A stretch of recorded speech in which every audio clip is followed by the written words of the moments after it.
السلام علیکم ورحمۃ اللہ وبرکاتہ۔ دوستو، میاں بیوی کو لے کر اسلام میں بہت سی باتیں پھیلی ہوئی ہیں۔ کوئی کہتا ہے کہ محرم کے مہینے میں بیوی کے ساتھ ہم بستری نہیں کرنا چاہیے، تو کوئی کہتا ہے کہ رمضان کے مہینے میں بیوی کے ساتھ ہم بستری نہیں کرنی چاہیے، تو کوئی کہتا ہے کہ شب برات کی رات میں ہم بستری نہیں کرنی چاہیے۔ بہت سے لوگ عالموں سے یہ بات پوچھتے رہتے ہیں، اس لیے آج کی اس ویڈیو میں ہم آپ کو بتانے والے ہیں کہ اسلام میں ایسی کون سی جگہ ہے، ایسے کون سے موقع ہیں جہاں پر بیوی کے ساتھ ہم بستری کرنا منع کیا گیا ہے، یعنی کہ جہاں پر ہم بستری کرنا جائز نہیں ہے۔ اور ساتھ میں ہم آپ کو یہ بھی بتانے والے ہیں کہ شب برات کی رات میں بیوی کے ساتھ ہم بستری کرنا کیسا ہے، اس کے بارے میں اسلام کیا کہتا ہے۔ اس لیے آج کی یہ ویڈیو آپ سبھی کے لیے بہت ہی خاص ہے۔ اگر آپ شادی شدہ ہیں تو آپ اس ویڈیو کو لاسٹ تک ضرور دیکھیں اور مہربانی کر کے شیئر بھی کر دیں، تاکہ زیادہ سے زیادہ مسلم بھائی بہنوں کے پاس یہ ویڈیو پہنچ جائے اور ان کی یہ بھی غلط فہمی دور ہو جائے۔ تو چلیے دوستوں، شروع کرتے ہیں۔ سب سے پہلے تو ہم آپ کو شب برات کی برکت اور فضیلت کے بارے میں بتاتے ہیں، اور آپ کو بتاتے ہیں کہ شب برات کی رات اسلام میں اتنی زیادہ اہم کیوں ہے، آخر اس رات میں کیا ہوتا ہے، اور اس کے بعد ہم آپ کو اس سوال کا جواب بھی بتائیں گے۔ دوستو، شب برات گناہوں سے نجات پانے کی رات ہے۔ اس رات کو انسان کے 1 سال کے اعمال لکھے جاتے ہیں، یعنی کہ کس شخص نے کتنی نیکیاں کی اور کس نے کتنا گناہ کیا، یہ سب کچھ لکھا جاتا ہے۔ حضرت بیوی عائشہ رضی اللہ تعالیٰ عنہ فرماتی ہیں کہ ایک مرتبہ اللہ کے پیارے نبی حضرت محمد مصطفیٰ صلی اللہ تعالیٰ علیہ وسلم نے ارشاد فرمایا کہ کیا تم جانتی ہو کہ شعبان کی 15ویں شب میں کیا ہوتا ہے؟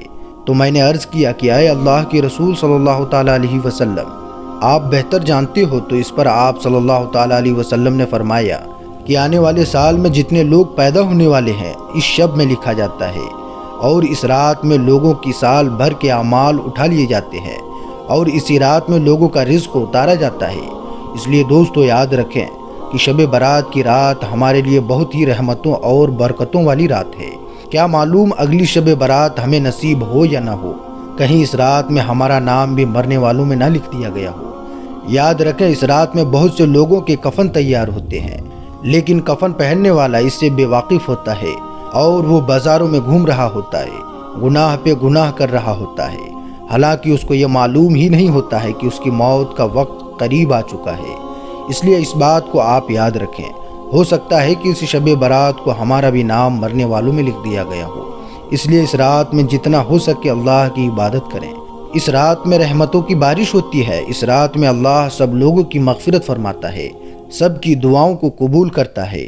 تو آئیے دوستو، اب ہم آپ کو بتاتے ہیں جو غلط فہمیاں پھیلی ہوئی ہیں۔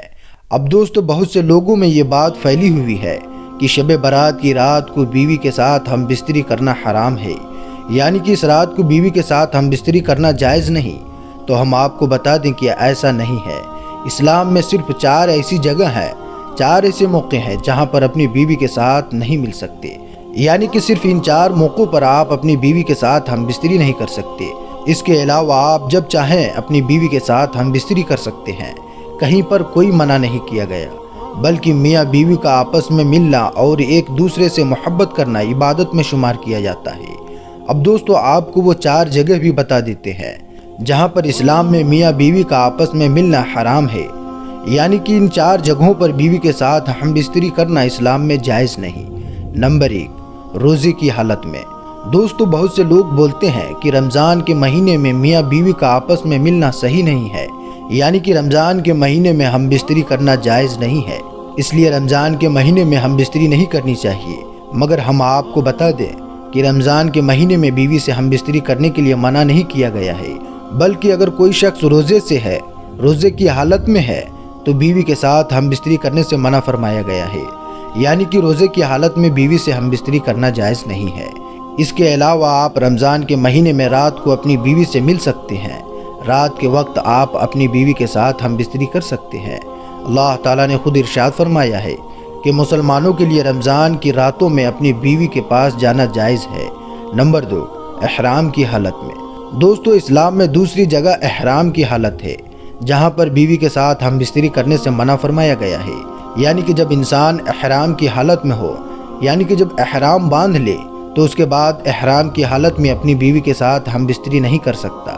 یاد رکھیں، جب ایک آدمی حج یا عمرہ پر جاتا ہے تو وہ احرام باندھتا ہے، اور اس کے بعد جب تک وہ احرام کی حالت میں ہوتا ہے تب تک وہ اپنی بیوی سے نہیں مل سکتا، یعنی کہ تب تک وہ اپنی بیوی سے ہم بستری نہیں کر سکتا۔ احرام کی حالت میں ہم بستری کرنا اسلام میں جائز نہیں۔ نمبر 3، حیض کی حالت میں۔ دوستو، اسلام میں تیسری جگہ وہ ہے جب بیوی حیض کی حالت میں ہو، یعنی کہ جب بیوی کا پیریڈ مطلب ماہواری شروع ہو جائے تو اس دوران آپ اپنی بیوی کے ساتھ ہم بستری نہیں کر سکتے ہیں۔ اس دوران ہم بستری کرنا اسلام میں جائز نہیں، بلکہ حیض کی حالت میں ایسا کرنا حرام اور گناہ کا کام ہے۔ اس لیے یاد رکھیں کہ حیض کی حالت میں بھی آپ کبھی بھی بھول کر اپنی بیوی کے ساتھ ہم بستری نہ کریں۔ نمبر 4، اعتکاف کی حالت میں۔ دوستو، چوتھی جگہ ہے اعتکاف، یعنی کہ جب کوئی انسان اعتکاف پر بیٹھ جاتا ہے، چاہے وہ عورت ہو یا مرد، اس کے بعد ہم بستری کرنا اس کے لیے حرام ہو جاتا ہے۔ یعنی کہ اعتکاف پر بیٹھنے کے بعد جب تک اس کا اعتکاف پورا نہیں ہو جاتا تب تک کے لیے میاں بیوی کو آپس میں ملنا جائز نہیں ہے، یعنی کہ میاں بیوی کا ہم بستری کرنا صحیح نہیں ہے۔ دوستو، ہم آپ کو بتا دیں کہ اعتکاف رمضان کے مہینے کے آخری عشرے میں شروع ہوتا ہے۔ اس دوران لوگ مسجدوں میں یا پھر اپنے گھروں پر اعتکاف پر بیٹھتے ہیں۔ اس دوران بھی آپ اپنی بیوی کے ساتھ ہم بستری نہیں کر سکتے ہیں۔ تو دوستو، اسلام میں صرف ان 4 جگہوں پر بیوی کے ساتھ ہم بستری کرنے سے منع کیا گیا ہے، یعنی کہ صرف ان 4 موقعوں پر آپ اپنی بیوی کے ساتھ ہم بستری نہیں کر سکتے ہیں۔ اس کے علاوہ آپ جب چاہیں اپنی بیوی کے ساتھ ہم بستری کر سکتے ہیں۔ اسلام میں کوئی منع نہیں کیا گیا ہے، بلکہ اسلام میں میاں بیوی کا آپس میں ملنا اور ایک دوسرے سے محبت کرنا ثواب کا کام ہے۔ اسلام میں اس کام کو عبادت میں شمار کیا گیا ہے۔ دوستو، اگر آپ کو ہماری یہ ویڈیو ذرا بھی اچھی لگی ہو تو آپ اس ویڈیو کو دل سے لائک کر دیں اور مہربانی کر کے اسے شیئر بھی کر دیں، تاکہ اور بھی لوگوں کے پاس یہ جانکاری پہنچ جائے اور ان کی یہ غلط فہمی دور ہو جائے۔ تو دوستو، پھر ملاقات ہوگی ایک اور اچھی اور پیاری ویڈیو کے ساتھ۔ تب تک کے لیے آپ اپنا اور اپنوں کا بہت زیادہ دھیان رکھیے۔ السلام علیکم، اللہ حافظ۔